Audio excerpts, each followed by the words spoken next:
On today's episode, we're going to tell you all about Ramadan. Hiya! Another thing about Ramadan is it's actually one of the 5 pillars of Islam. Another fact about Ramadan is it doesn't follow the Gregorian calendar. For the people who are unable to fast or exempt from fasting, You try to remain pious and pure in your thoughts. Ramadan is when you're supposed to abstain from the following. It has been predicted that in the year 2030, Ramadan, there will be 2 Ramadans in a year. People who are diabetic, most of them can't fast. I know, it's difficult. So maybe just air fry the sambusas. Also, you can't have carbs and protein at the same time. When we break our fast, we shouldn't go overboard with all those samosas and 𝐬𝐮𝐬𝐫𝐞 and madresh, you know? Boring. Yeah, all that, yeah. But it's difficult, but that's how it goes.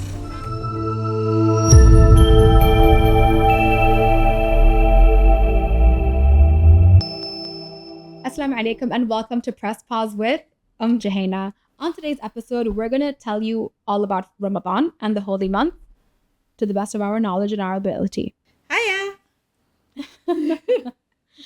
Okay, so I've written a few notes just to make sure that I don't get it wrong when talking about what Ramadan is to educate you properly. So Ramadan is the 9th month of the Islamic calendar. And it is the month in which the Quran is believed to have been revealed to the Prophet Muhammad sallallahu alaihi wasallam. And also within this month, there's a night called Laylatul Qadr. And that was the night that it's believed that the Prophet received the Quran. Right? Another thing about Ramadan is it's actually one of the 5 pillars of Islam. The first one is the Shahada, where you believe in the oneness of Allah. Then there's Salat, which is prayer, and you have to pray 5 times a day.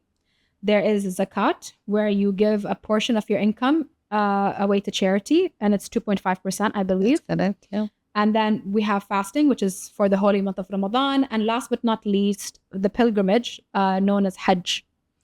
So Ramadan is when you're supposed to abstain from the following, which is food, drink, sexual relations. You abstain from not only food and water or drinks, but also you try to remain pious and pure in your thoughts. Yes. At the same time, you refocus into the religion. You really start refocusing so that you appreciate everything that is good about it, value it. Exactly. You know? It's refocusing your attention on Allah. Exactly. And it purifies the soul. That's the experience that definitely I can does. say I have. It's like a spiritual reset. Yes. And a reminder of what is more important. And when it comes to fasting, you're supposed to fast from before the first light of dawn until the setting of the sun. Yes. And the meals are called iftar for when you break your fast, and suhoor for the meal you have just before the first light of dawn. Yes. And I wrote down some facts about the holy month of Ramadan. So as I mentioned earlier, number 1 is it's part of the 5 pillars, making it mandatory fasting that you have to do during the holy month of Ramadan. But you can also fast any time of the year as an additional act of worship or to make up your fast if you are unable to fast. And for the people who are unable to fast or exempt from fasting, that is actually something that is there. It is people who are menstruating, pregnant, breastfeeding, or suffering from an illness and are quite literally physically unable to carry out the fast. Another fact about Ramadan is it doesn't follow the Gregorian calendar. We follow the lunar calendar. The lunar calendar being every month is a lot shorter than a few days shorter than the Gregorian. Therefore, you see that every year Ramadan gets preponed. It moves forward. Yeah, approximately 11 days. By approximately 11 days. Yes. So now, if it is like that, they have predicted, it has been predicted that in the year 2030, Ramadan, there will be 2 Ramadans in a year. Oh, I didn't know that. Yes, one in January and the other in December. Something to really look forward to, because both will be during winter, our winter, and it will be fairly comparatively easier to deal with than in the peak summers, you know? Yeah, I agree. So, yeah. So that's how it is. And it's a moment to Ramadan for us, I believe, is a moment to rejoice and to really have the family reunions and have our meals together, give a lot towards the needy and the people that are not able to afford even a proper meal. We prepare our food and we learn to share, distribute, and that is instilled in our children as well. And I think it's a beautiful aspect of life. Yeah, it's a beautiful Yeah. month as well. Beautiful, beautiful. This year this year is like, it's nice because it's not as hot as it was the previous years, and it's becoming better. Another fact about Ramadan is that the Prophet Muhammad sallallahu alaihi wasallam, he would break his fast with a date, and that's the sunnah. Considered sunnah, yes. Yeah, exactly. And for those who don't know, sunnah is the way of the Prophet, Yes. and you follow what he did. Couple of facts. Yeah, these are just a couple of facts that we looked up for you so you could learn more about the holy month of Ramadan. And speaking from a personal perspective, last Ramadan, the Ramadan of 2024, is when I really made the decision to commit to the religion. Because before I always did it for Nani and Mama Maryam, right? Yes. I always did it to make my grandmas happy. Yes, both of them. So that was why I fasted and I prayed and everything else. But then I made the decision to reflect and do that for myself.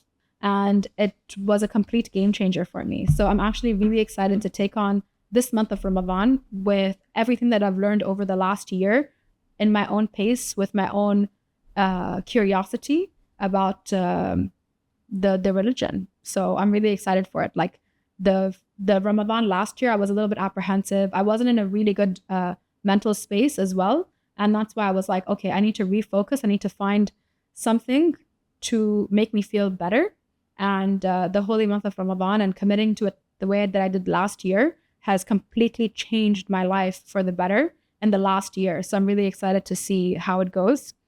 Dates are considered as low glycemic foods. Low glycemic index foods. Glycemic index being the rate of the burning down and release of sugars in the body from that food. The lower, the better.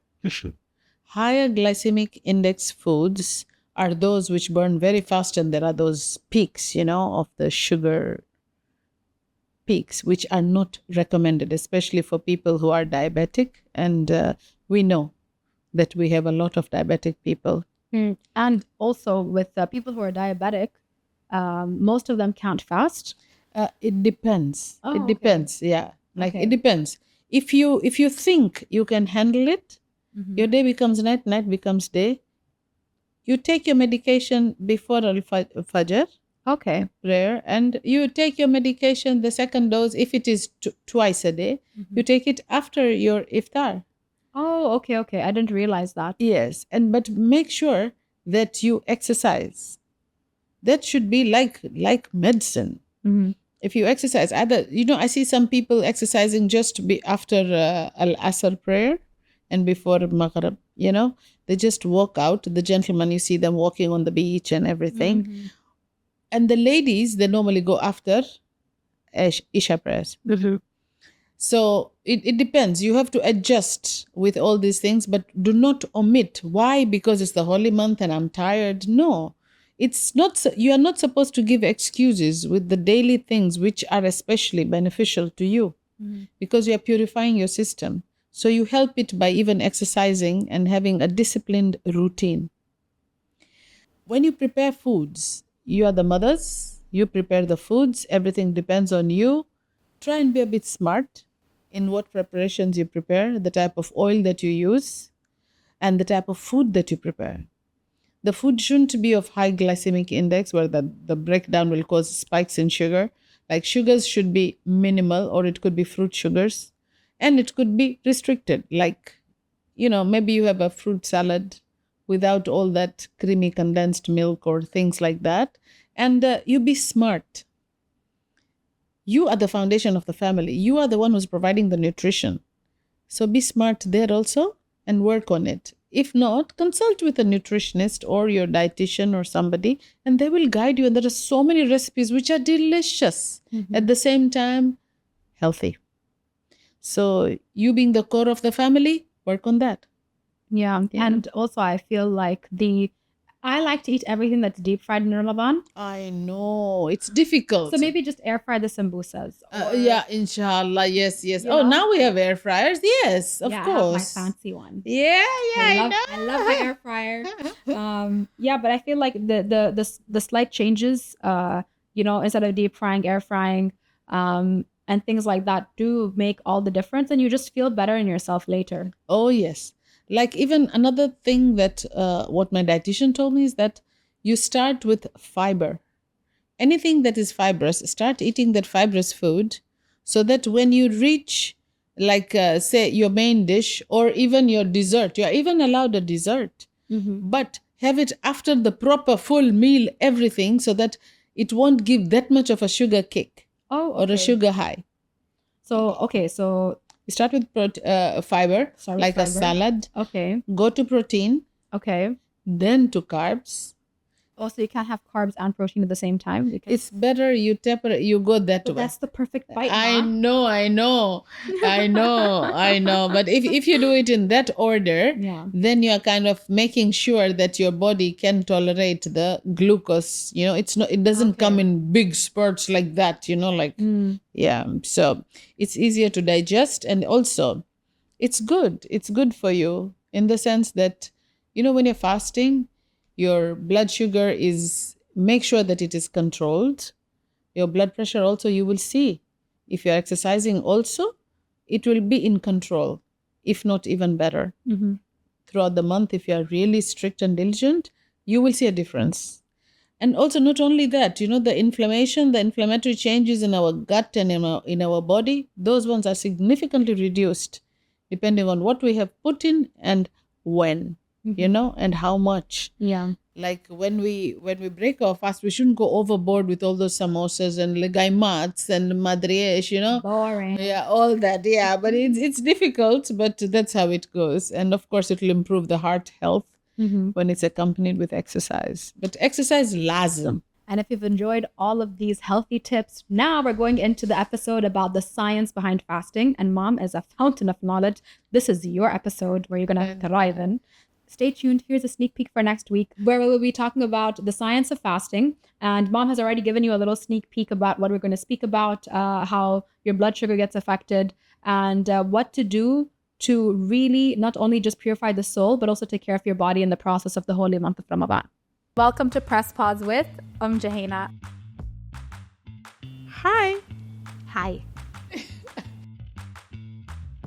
So it improves your blood pressure and your resting heart rate. You are eating the type of foods that will not be harmful to you. I feel like this is a good little tip. According to the religion, 22 to 26 chews for a big bite. Minimum should be 22. I reached 16. Alhamdulillah Rabbil Alamin. All the appetizers, the best ones, in my opinion, are deep fried.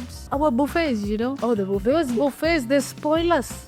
One of the things mentioned is that it helps with your thinking and your memory. Walk like a rabbit, run like a rabbit. That's some science for you. Do not compensate by overeating when you're allowed to eat. So if there's somebody that you love, you miss, that you haven't reconnected with, take this as a sign to reconnect with them again. Oh, yes.